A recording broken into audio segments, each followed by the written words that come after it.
Hey, good evening. How the heck is everybody? Jumping off a little bit early. Good to see you. Welcome, welcome, one and all. Kyle will be here shortly. But until that time, I control the vertical, I control the horizontal. How is everybody? I hope you had an absolutely great weekend. Folks, we are less than 2 weeks away from December 25th, and you know what that means. A Saturday you would have had off anyway. But to that, we have the Star Wars Advent Calendar to check out. So let's have a quick view of that. Of course, this is the box right there. 24 days of Christmas. And because you weren't here yesterday, that means 2. So what is today's? Or rather, what is yesterday's? Yesterday's is this little guy. One of those chicken penguin things from the new movies, the Porg, as it is called. And today's is something far more badass. The Jedi Consular Ship, aka the first design for the Rebel Blockade Runner in Lego miniature. So that's what we've got today. And I just see Kyle coming in the studio. Let me just bring his camera up here. There he is. Kyle, what is happening? How the hell are you, my friend? Hey guys, forgive the horrific camera. I was fiddling around before with my regular webcam, which I couldn't get working. So there goes my second source of income until I get a replacement. But yeah, so forgive the strange glare and all that. And you can just turn the visual off and listen to our lovely dulcet tones instead, if you prefer. Dulcet tones, for you. Indeed. So, one thing I did want to jump into was a little bit of interesting news. I just got this today. Apparently, studies conducted at the University of Washington, Seattle in 1992 revealed that with the lights out, it is in fact less dangerous. No? Oh, okay. I thought you were going to say right. Study shows that beauty is only a flick of a light switch away. But... No. Oh, well, never mind. Moving right along. Which is less dangerous, like going into the dark old house or driving in traffic or what? I don't know. I think it'd be a little from column A and a little from column B because I feel stupid and contagious. I should watch that second statement though. I'll have guys from the CDC showing up at my house, slap me in a Tyvek suit, drag me off to the hospital. But anyway, so here's kind of an interesting thing, and stop, please. I don't know if you heard this, Kyle. I don't even know if you're familiar with this, Kyle. But do you know Cowboy Bebop? Do you know what Cowboy Bebop is? Yes, I did. In fact, I just watched the first episode of that on Netflix. Okay. Have you seen the cartoon that is based on? No, I haven't. I haven't seen the original cartoon. I do remember a lot of talk about it at the game table some years ago when we were playing Traveller, and we had a few fans. Then. I think you would find it an excellent source of fodder for Traveller. To be honest with you. There's just a lot of nice Traveler-y touches in it. It tends towards a little bit more of a Blade Runner aesthetic when they're on planets than say Outland or Alien, but it's still I still think it could be worthy. But so Netflix set out to create a live action version of it, and because it's what Netflix does and it's what it's because current year, when they started talking about design decisions with the show and there were questions raised by fans. Now understand, going back to the manga, the Japanese comic, and the anime, this is older than a lot of the people that worked on it. Not the actors and actresses, but I mean like people who claim to be writers and production people. So,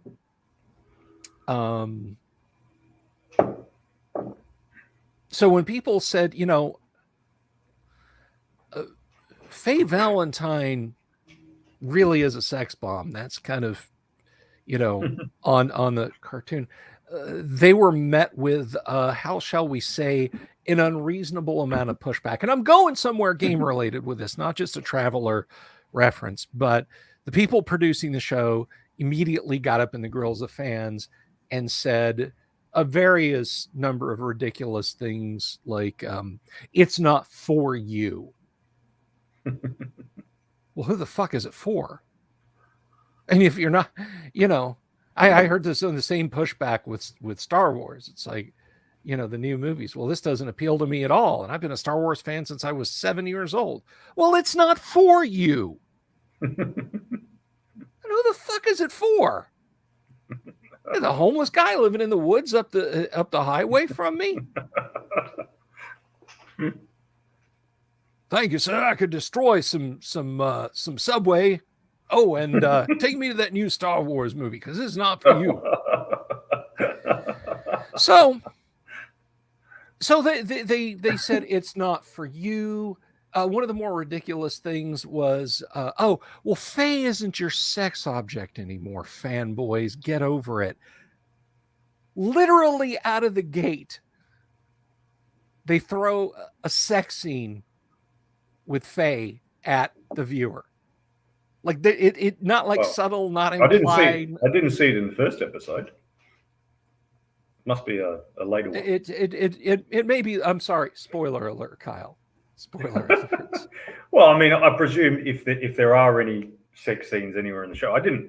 It comes up when you watch it. There'll be strong violence and sex scenes, blah blah blah blah, or whatever. I tend to ignore that because my view is generally. My view is generally, well, as long as it's not the kids' account that we're looking at. Right. If you say there's strong violence and sex scenes, well, I bloody well hope so. Yeah. That's what I'm. So I mean, I'm not particularly concerned either way. But I presume that if there are sex scenes, then everyone gets to go at some point. I thought there might be some sex scenes because there was at some point because there's a scene. Well, there were scenes early on when the character Spike, he's having his flashbacks to his romantic thing and everything. And if there's going to be romantic flashbacks, there'll probably be a sex scene in one of those romantic flashbacks. Sure. And there's a bit where he's practicing karate against his fixed. I don't know what they call it. The stick with the sticks that come off of it. Yeah. He's practicing karate against that, and the camera kind of lovingly lingers up and down his shirtless, sweating torso and that. So I thought, okay, there'll be a sex scene in this somewhere. Sure. And to be clear, that's not what I'm on about. I'm on about the fact that the writers of the show attacked fans of the manga and the anime out of the chute. And then did it anyway. And not only did it anyway, but they threw a bunch of, the show was very current year, and they attacked fans for saying, can we not have a thing without it being, I mean, now I don't know about this. I don't linger too much on YouTube that isn't just pure entertainment and other social media things, but apparently, like, one of the characters gives an almost like bullet point per bullet point speech on stage in the TV show that was taken from some communist YouTube channel. And the writer thought it was just like the best thing ever. And that same writer who was firing the fans of the show, left and right, the fans of the manga and the anime, left and right, was crying on Twitter saying that they were in a really bad place because they just found out the show got canceled, and please don't be mean to them in tweets. And I'm like,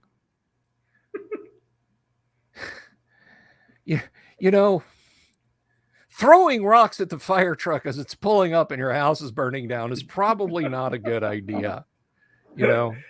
Going out on social media and saying, I think the local fire brigade are a bunch of cunts. You're all useless. I'm going to have a bonfire in the back of my house and I'm going to do it. The British and Australian term for that is sooking. Sooking. Yeah. Being a sook. Jeremy asks, how much can the Viking hat squat? How much can the Viking hat squat? The correct answer is always about 350. About 350. I could squat about 350. My last maximal effort, Jeremy, was back in June. I'm a believer that you should be able to squat your body weight in body weight and squat it for your age in reps. But you only try that once a year, and once you're 50, the reps start dropping off again. Because if you're like 99 and you can squat your body weight once, I reckon you're doing really good. But this is a good guide for people to make sure that, because as your birthday approaches, you start thinking about this and you start thinking, how much of my body weight how much do I have to squat? Okay. Now, how much of that is actual useful mass that is going to help me squat? And how much is some extra mass that I could perhaps lose? Or, by the same token, okay, I might be light and I don't have much to squat, but am I going to get through that? I might only be, 100 pounds or whatever, but can I squat 100 pounds for 50 reps? If I'm only 100 pounds, probably not. Probably be easier to squat, 150 pounds for 50 reps if I'm 150. So you start thinking about that every year. It keeps the body weight down. And now that I'm 50, now the reps start dropping off. So that was my maximal effort, squatting. What was it then? I was 80 kilograms. So I was at 165, 50 reps, and the reps drop off from now. I can't speak to that other than to say that if I tried to squat my weight, you would hear the cracking sound in Australia. The sound of my spine snapping or my hips or something. Yes, I'm out of shape. Actually, I'm in great shape. I'm almost a perfect sphere. But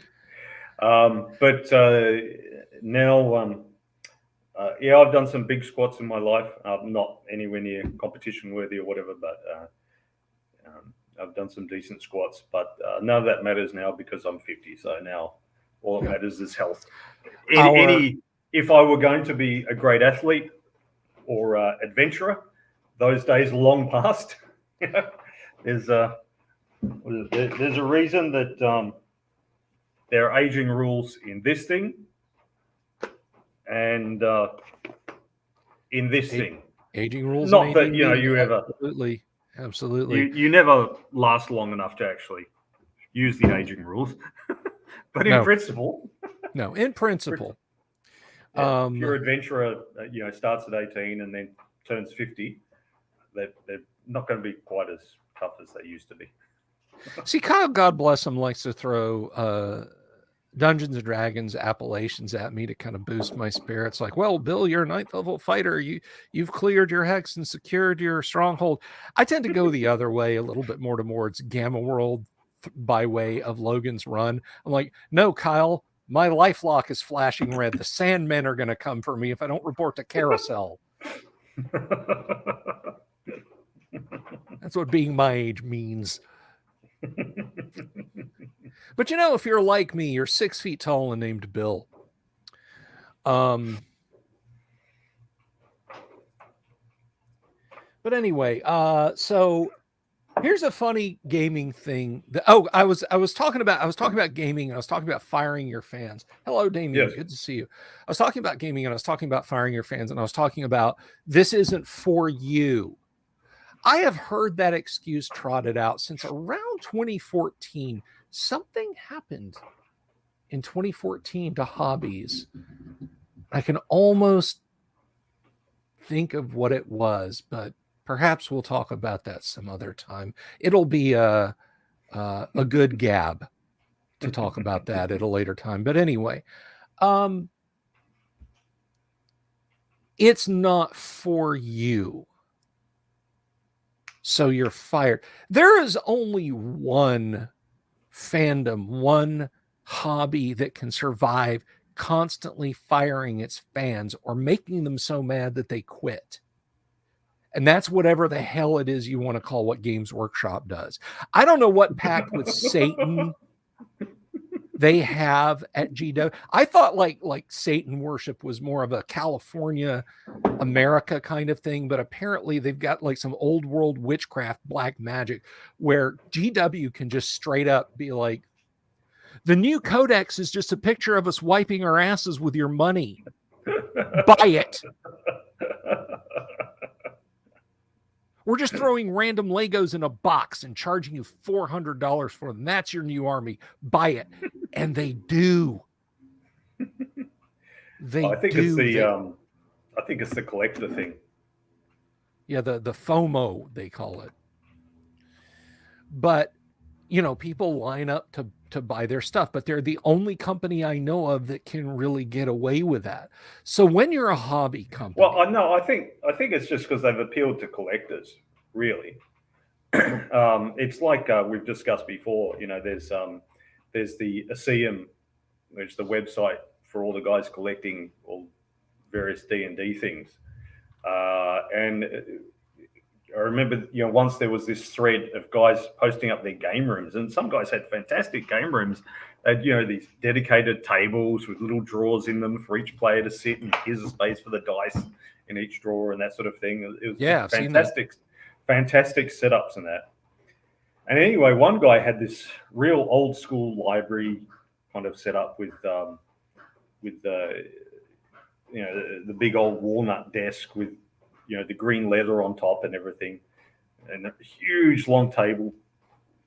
Excuse me. And he had on his wall copies of original D&D.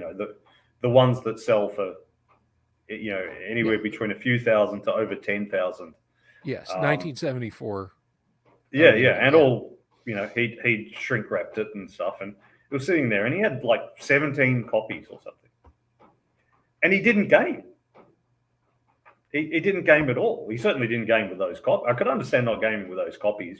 Give the guys a PDF or something, because when you pay 10,000 for it, you probably don't want Cheeto stains on it. But he didn't game at all. He just collected.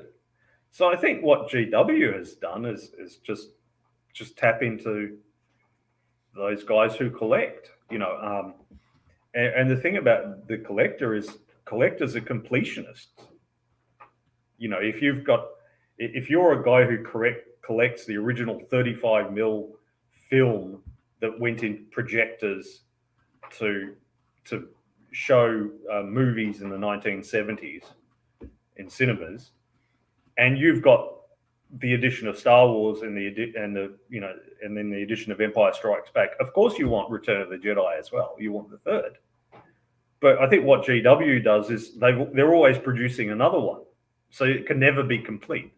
You just have to keep buying.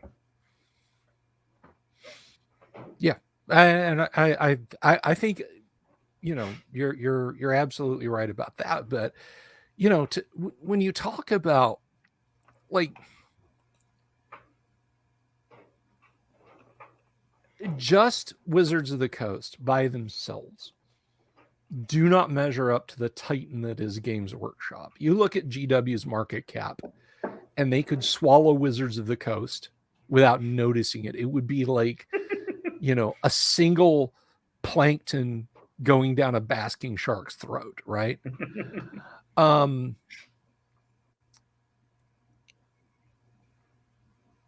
So Wizards of the Coast and any other game company, guys, real talk. Come on, lean in here. Let me tell you something. I don't care if you're small press. I don't care if you're big press. I don't care if you're Wizards of the Coast. And I say this not necessarily as a guy who's going to run out and buy your edition of Traveler or your latest edition of Dungeons and Dragons or whatever it is you're doing. If you have an already established fan base, don't fire them. Don't tell them their money's no good. Don't tell them they suck. All right?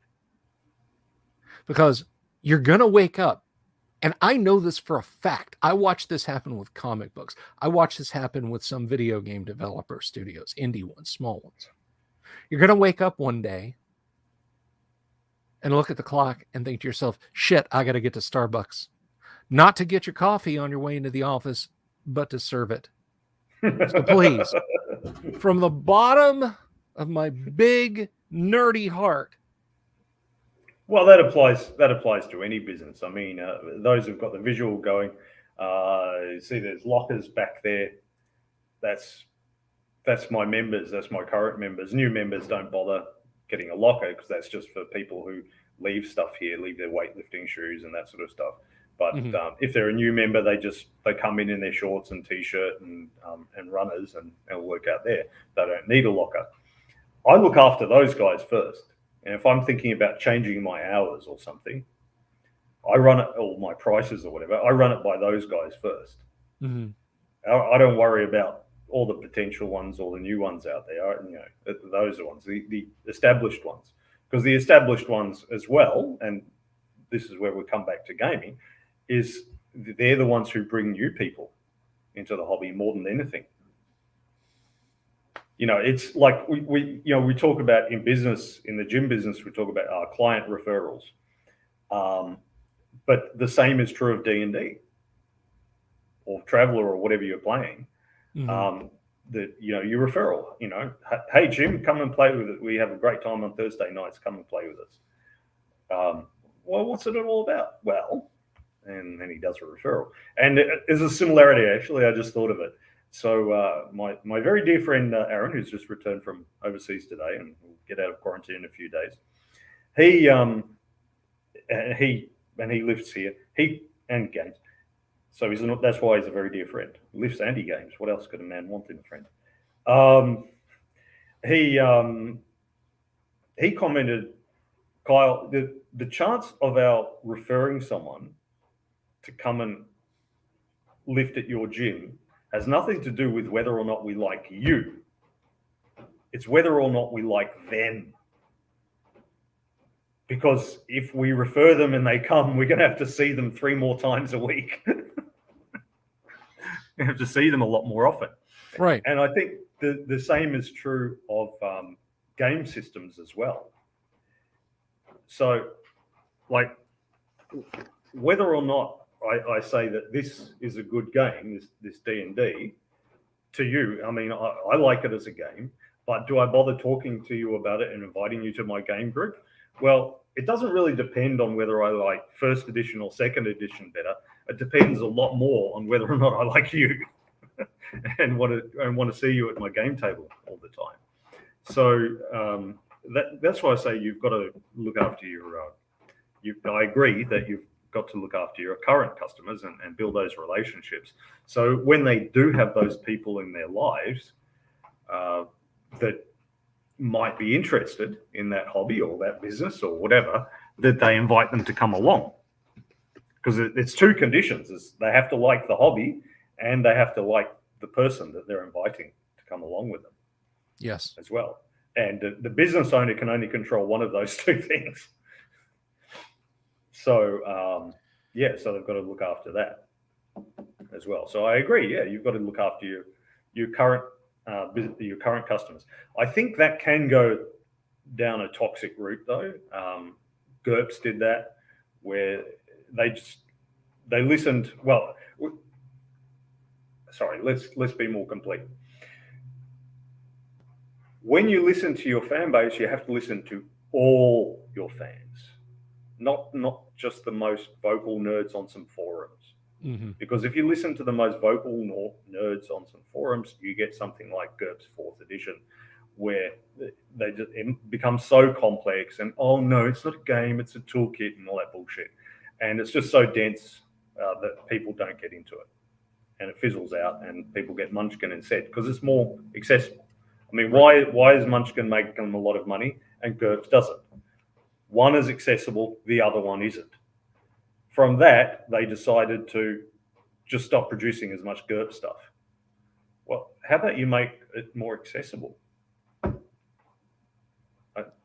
don't know. You're absolutely right, and to the issue. Look, if I go to a public space and I run an AD&D game, which God willing that will happen more in 2022. I mean, it basically stopped happening after 2019 for obvious reasons. If I go to a public space and I run an AD&D game and everybody has a rip-roaring fun time, because they always do, because I'm a great DM. And at the end of it all, somebody says, this was a lot of fun. I want to play the new D&D. What do you think of it? Now, I will be circumspect, but the first words out of my mouth are not going to be, look, you twerp. I just got done playing the greatest version of Dungeons and Dragons that you'll ever experience in your life. I ran that game for you. How dare you? That would be me firing them from old school D&D. What I'll do is say, I think 5th edition is a good edition of Dungeons and Dragons, because it is. Mechanically, it is. But this is better. but that is better. If they ask me which I prefer, I'm going to say, well, obviously I'm an old school guy. I like AD&D. Mm. Despite anything I may have ever said online, I am not an IRL edition warrior, because that's stupid. All right. It's silly. And I don't feel like you're doing the hobby a service to ever fire someone for liking something you don't like, or disliking things. Now, I have decried, you have decried, and rightly so, the number of wrong-headed things that Wizards of the Coast does. But here's the reality. You can go online right now, tonight. You can pause this. You can open up another tab. You can go buy yourself a monster manual, a player's handbook, and a dungeon master's guide. You can get yourself an OD&D set. You can get the Fiend Folio, Monster Manual 2. You can get all the classic modules before this night is out at the cost of some couple of $100. You can have as much old school Dungeons and Dragons as you want. Not Osric, and as well, perhaps more importantly, thanks to their Adventurers League thing, you can, within a day or two, have a game group. Exactly. It might be online rather than in person, but online. They have managed to do what the Role Playing Game Association really wanted to do back in the 1980s. Mm-hmm. If the RPGA had the internet back in the 80s, things might have been very different. But they didn't have the tools back then.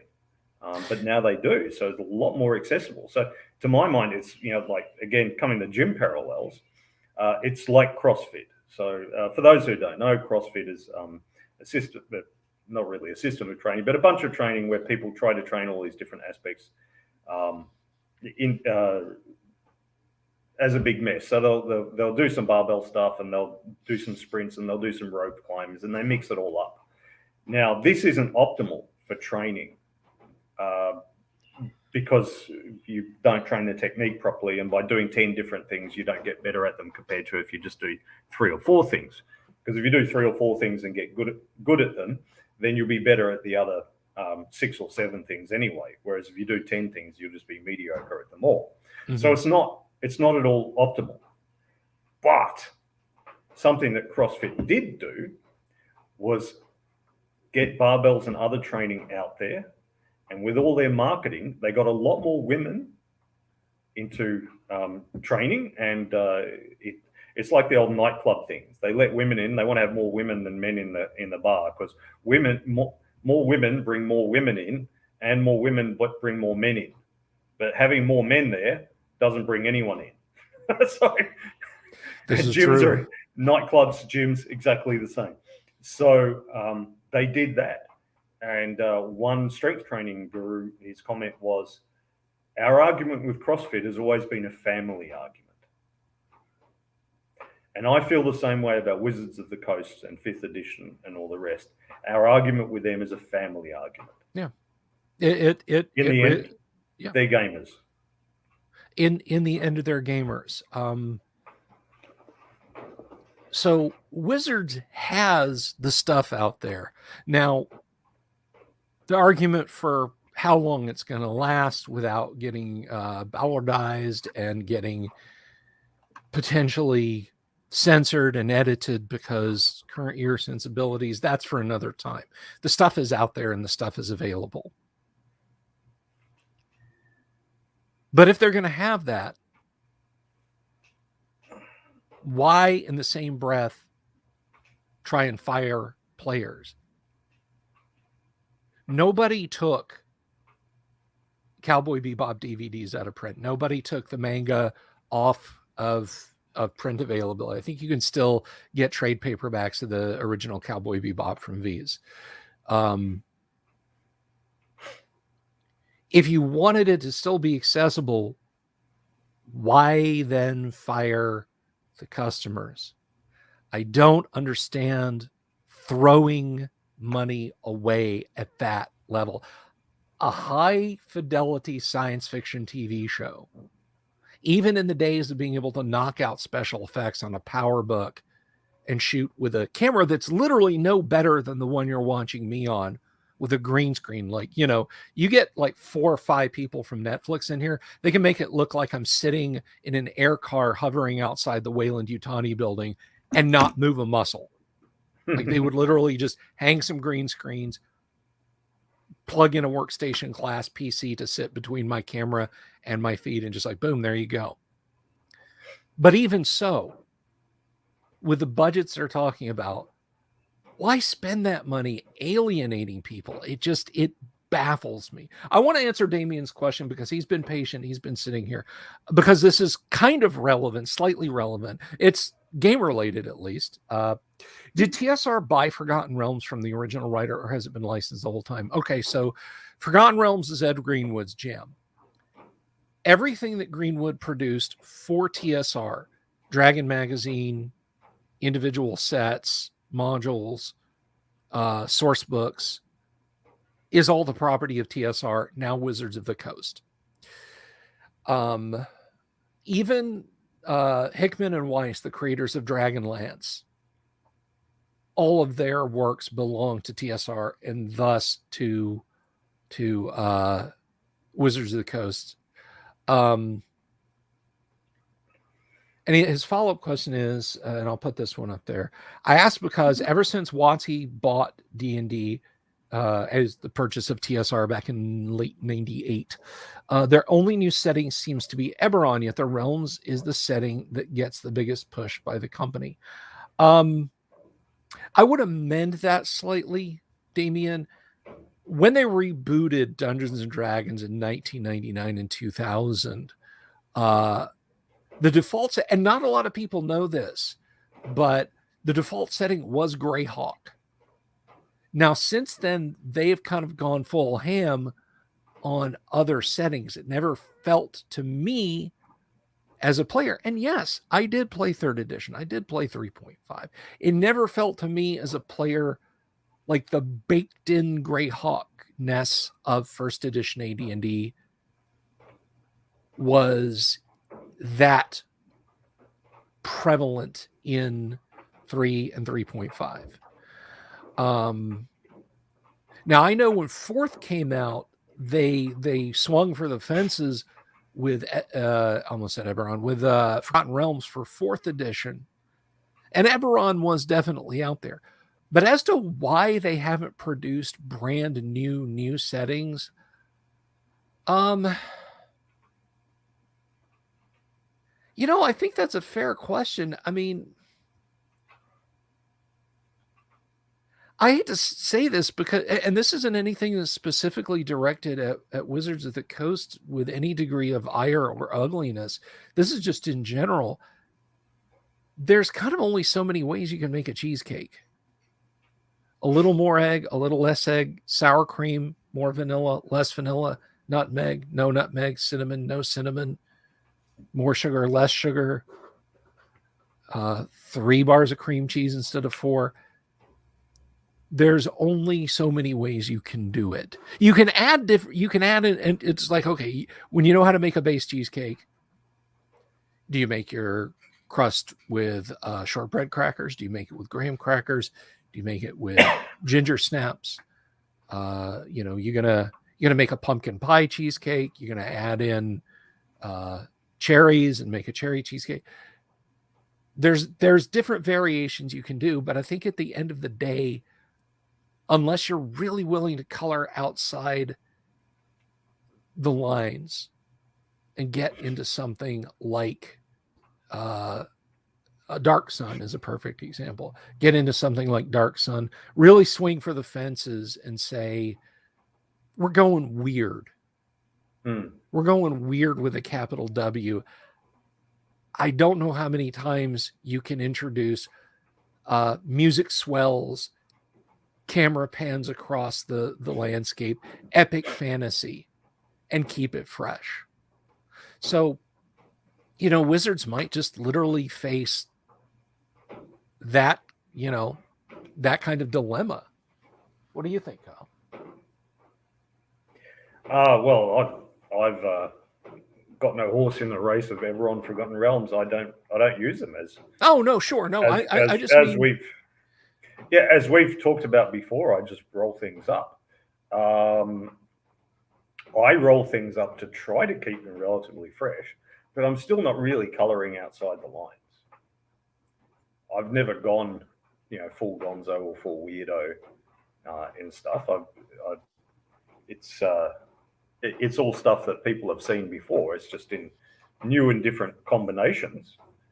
And I ruthlessly steal from other stories, both historical mythology and the more modern mythology. So historical mythology be like Beowulf, for example, Beowulf and Grendel, and then more modern mythology like Conan the Barbarian. I ruthlessly steal from those. Yeah. But apart from that, because there are very few players who get into all that. Just as there are not many players who are that into all the gearhead stuff, all the details of creating a game world or building tanks or starships or whatever, there are not many players who are into all the details of settings. There are books which are read but never played, like all those Han ones. They are wonderfully presented. They're wonderfully written. There are fantastic level details. It's coherent. It all ties together. It makes sense. It's imaginative. They're visually very well presented and beautiful, but nobody plays it. It's the Tecumel problem again. Do you want to have to learn a whole nother language to be able to play a game? Even if you're not literally required to learn a whole language, you kind of need to have that much detail. Now, in the hands of a game master who knew it back to front, that probably wouldn't be the case. But me as a game master, and most gamers I know, we just don't have the time or the interest to do that. So taking some stuff where you just rip off a bit from the latest version of the Beowulf movie and throw in a few Conan and Lord of the Rings references, and then roll the dice and come up with some random shit on the fly, that's more than good enough for the vast majority of players, I find. Mm-hmm. So I don't go great into the settings, but I do agree that there's only, as you said, only so many ways you can make a cheesecake. Yeah. And I mean, I'll never forget. I went to this very fancy hotel, and it was over on the west coast of Florida. Very highly regarded restaurant in the place, and I go, and I had a pretty good burger, and it was like fancy hotel restaurant burger, a ciabatta bun, arugula instead of lettuce, Gruyere cheese instead of cheddar, but it was pretty good, right? Yeah. And I was famished. I had actually gone with my wife. She was at a conference, and I went, and I spent from she got up and went to her little convention thing. I got up and went to work. I had writing to do, and I spent the whole day writing. And then, she comes up to the room and is like, "Hey, you want to come down for dinner?" And I'm like, "By dinner, you mean late lunch?" And she's like, "No, I mean dinner, because it's like 7:00." And then my stomach said, "Hey, when did your throat get cut?" so I go down and I have this burger, and I'm like, "Oh, let's get some dessert. Let's get some dessert." They had key lime cheesecake, deconstructed key lime cheesecake. And so I said, as a guy, I said, what is deconstructed key lime cheesecake? And he's like, well, oh, well, that person is having one right there. And I look over, and it's a mason jar. It's like a mason jar, and it's got like all the ingredients. It's like a parfait in there. It's just kind of mixed together, not like a smoothie, like you still had to eat it with a spoon. But I said, how about you just construct it on my plate, and I'll let my alimentary canal deconstruct it. And he said, well, it doesn't come that way. We make them and then put them in the fridge. I was like, oh, okay. Well, I guess I'll have that. And so he brought it. And it was a damn good piece of key lime cheesecake, but it was just mashed up and stuffed into a jar. I would have been just as happy if he had brought me a piece of key lime cheesecake on a plate.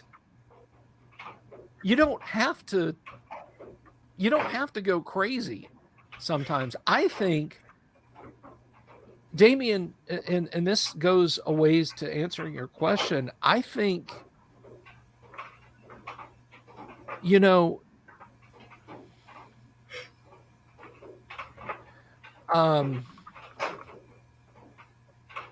I think Wizards of the Coast would do well to just drop the pretense and start with a clean sheet.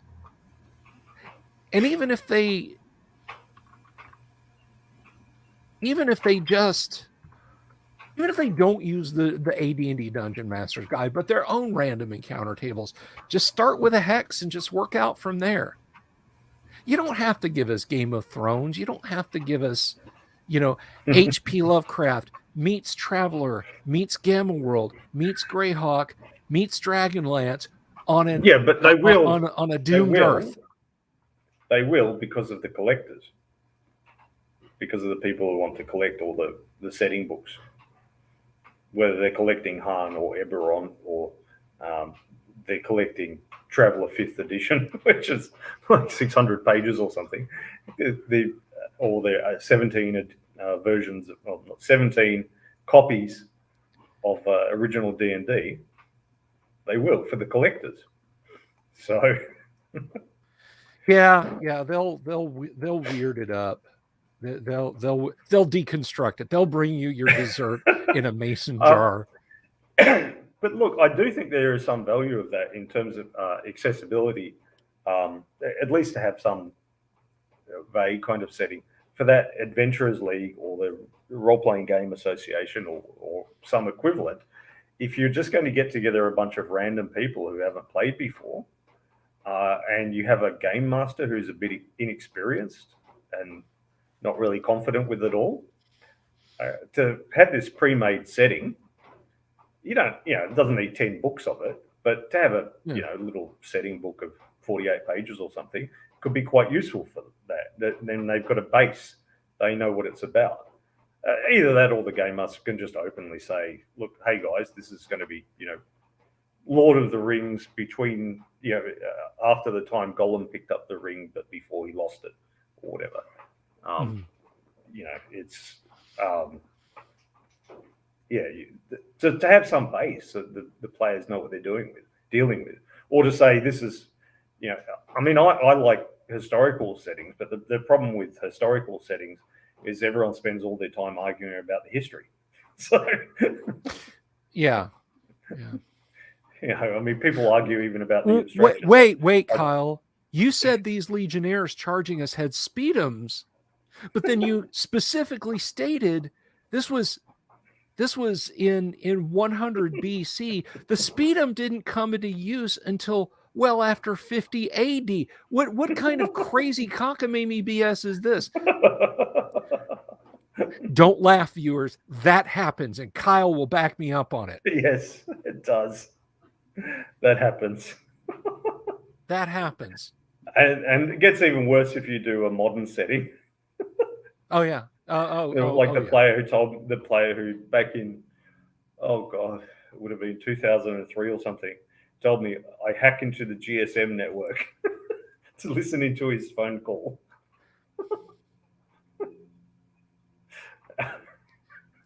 So yeah, it always happens. So now, if you're an experienced GM, you can come up with a random stuff on the fly, and to the players who argue, you can just say, "No, don't be stupid." But if you're a less experienced or less confident game master, having that setting, at least the basis of a setting and a fairly loose one, can be useful. Yes. I mean, I think it helps color things a little bit too, if people understand. I mean, back in the early days when Dungeons and Dragons was Dungeons and Dragons, I mean, the first person to give a shit about anything outside of the Castle Greyhawk dungeon was Gary in Lake Geneva. Save your hate mail, fans of Dave Arneson. I know about Blackmore. In Lake Geneva. But, he just took Outdoor Survival by Avalon Hill and said, there's your campaign world. Each hex is 30 miles across, not 5. Ponds represent castles. Rivers represent boundaries between kingdoms, unless I want them to represent rivers. And that, I mean, that was your world. But as things go on, like you say, a DM, particularly if, like in a convention setting, even if you're just like, look, you guys are going in the dungeon to retrieve the thing. It's a FedEx quest. You're going to go get the thing and you're going to try and survive to get out. Or you're going to go kill the big bad evil guy. And look, it doesn't matter. You have to color it a little bit, You got to talk about why the Duke wants you to do that. Why, and I think as published campaign settings go, that's what makes the World of Greyhawk setting so good, because Gary does not do all the heavy lifting for the players. And I've had people, now I never owned a copy of the Forgotten Realms campaign setting, but I know a lot of people who that was their introduction to AD&D campaign sets. And they've looked at the Greyhawk set and said, yeah, they're actually kind of the same in structure. They're not like, this guy in this town has exactly this many hit points. There's a dungeon with these encounters that'll happen exactly like this in this location on the map. It's very free form and open-ended, and I can appreciate that. Where I think game companies fall down is when they stumble forward and they take, let's just roll the dice and see what's in this hex, away from the DM. Yeah, now you got it, Damien. Let the Warforged from Eberron team up with a mutant from the Red Steel Legion of Mystara and teleport him to Greyhawk on the Starship Warden via Gamma World. By the way, Kyle, I don't know if you watched the stream. Have you ever played First Edition Gamma World? No, I have not. Dear God, is it deadly? I mean, so the holiday game I ran on Friday or on Thursday of last week, I was like, okay, Gamma World is is 1E AD&D compatible. The numbers you just translate across. You don't divide them up. You don't, you don't like take this sum and divide it by 10 when you're converting it into 8. It's just, Jim was just like, if there's a AD&D character in Gamma World, just use the numbers like they are, and vice versa. So had some androids attack the party during the holiday game. Gamma World androids. They were in Gamma World for Christmas at Ground Zero. And so I'm looking at the blasters. These androids have got 7d8 damage. 7 8-sided die. You give me your 9th level legendary fighter and shoot him a couple of times with a blaster rifle. He's done. He's toast. So again, I give this admonition.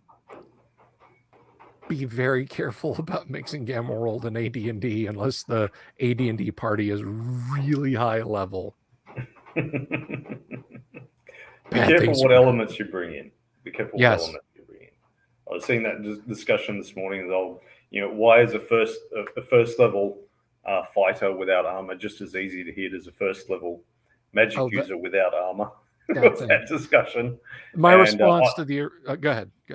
My response was that's where hit points come in, because so my view is that hit points represent parrying as well, because otherwise there's no, how do you have 9d10 hit points at 9th level? It doesn't make any sense. And why does why would it? Because on average a second or third level magic user will have more hit points than a first level fighter, which makes no sense. Like, if it's purely structural thing, does that mean that a 9th level magic user is built like a rhinoceros if it's purely structural? So what else does it represent? Well, if it represents parrying and fatiguing, because that was a thing in Classic Traveler, not for parrying, but for doing melee attacks. In theory, you had as many melee attacks as you had points of endurance. One a round, but after 7 rounds or whatever, you'd then get fatigued and you'd have a negative. In practice, it was one of those things that like everyone forgot about, and so it didn't get applied. But it makes sense. Yes. Now, one way you can abstract that is with hit points. So the guy you blocked it with your shield, so you only took however many hit points of damage, or you did this violent roll. But you're fatigued after doing this violent roll to get out of the way of the sword blow or whatever. So that's why I said you use one abstraction to balance out the other, because the thing is that if you say that, okay, we're going to allow a first level fighter to be better at defending himself than a first level magic user, which is reasonable, but if you say that, then you have to say, okay, what do hit points mean then? And why do hit points go up each level? Exactly. Do they become structurally tougher? And then you have to explain hit points. And if you change hit points, well, if nobody has 9d6 hit points, then what does a 9d6 fireball do? Maybe you have to change the spells too. So when you realize that the system is designed, all the different elements are designed to work together, the individual abstractions are all nonsense. But you put those abstractions together and you're left with something that's reasonable, even if not realistic necessarily or whatever, but it's reasonable.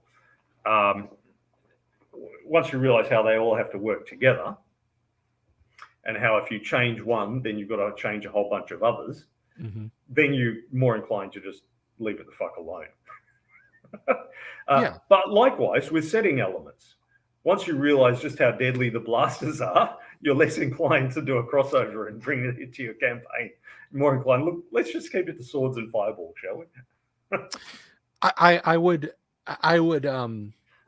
mention a couple things about hit points abstraction. I think one of the best hit points are not just armor boxes that you tick off of a character. When you think about it, there's a great movie by Ridley Scott called The Duelists, starring Keith Carradine and I've forgotten the the actor's name. I cannot remember. He was in The Piano. He was in Reservoir Dogs. You've made me forget too. His face is Yeah, yeah. But it's called The Duelist, and it's about these 4 duels that these men fight. They hate each other to the point that one will enlist in the same army and try and climb the ranks of officer in that army to get close to him so he can challenge him. Harvey Keitel. Harvey Keitel. Thank you. Harvey Keitel. There's a scene where we come in media res where they're having a duel in a stable, and they're dueling with cavalry sabers, which are very, very heavy. We're talking about like 2-3 pound swords. And if you don't think 2 or 3 pounds is that heavy, go get a bag of potatoes and swing it around for like 10 minutes nonstop. By the time we join in, sweat is pouring down them. They can barely lift their arms. They're just kind of more bashing each other with their elbows, and they're trying to hack or stab one another. I would posit that regardless of the fact that you don't see blood, both of those guys have lost a lot of hit points in that fight. Yeah. I mean, it's like the boxers. I mean, the ones doing like 12 round, 3 minute times 12 rounds. There's a reason that they only do a couple of those a year. Because people say, oh, how come the high level fighter takes longer to recover all their hit points? Like if you've got a guy with 50 hit points and you take him down to 1, he takes longer to recover. If there's no magic, takes longer to recover than the guy with 10 hit points will take to recover. And it's like, well, professional fighters do fewer fights, or boxers do fewer fights than do amateur fighters each year, because it just takes more out of them. Yeah. It's like these guys training here. If they go to a powerlifting meet and they squat 120 kilos, they can do that again in 6 weeks. But the guy I had who did 235, he could not do that again in 6 weeks. Just a bigger performance takes more out of you. And so I think of the high-level fighters in a similar way. High-level fighters are they're like professional athletes, but for fighting. Well, I'll say this to conclude, because it was an absurd argument, not your statement, but the original post that Kyle and I are both talking about was my response to it when the guy was like, well, why do hit points? I said, why is the dog ever able to go faster than the race car?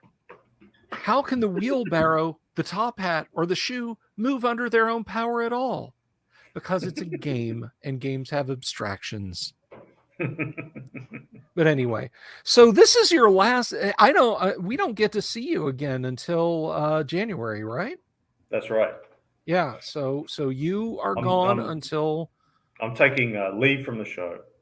Yes. Taking my annual leave. That's right. Don't worry. Your vacation pay is budgeted. Don't fret. This is not like Johnny Carson, though, in the summer, where you guys are going to get a bunch of reruns. I still got to be here. But Kyle gets vacation. I don't. That's the kind of hardworking man that I am.